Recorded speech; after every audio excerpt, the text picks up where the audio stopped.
L'inno nazionale di Mameli è risuonato forte questa mattina in Riva Sette Martiri a Venezia a fare da elemento collante di coesione, unità e coraggio a una sessantina di società sportive della provincia che chiedono aiuto per continuare a vivere.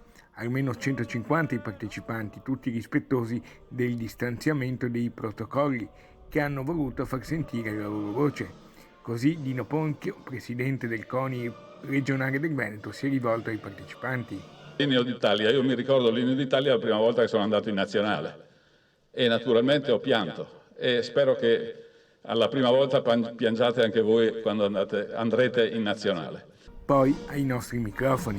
Dobbiamo alzare forte questo grido di dolore che l'abbiamo fatto questa mattina in tutto il Veneto e dobbiamo anche sperare che chi di dovere raccolga questo grido di dolore e ci aiuti lo sport di base. Sono intervenuti alla manifestazione il vice sindaco di Venezia Andrea Tomaello, Davide Giorgi a nomine del Comitato Paralimpico e Sara De Zorzi in rappresentanza della società di base.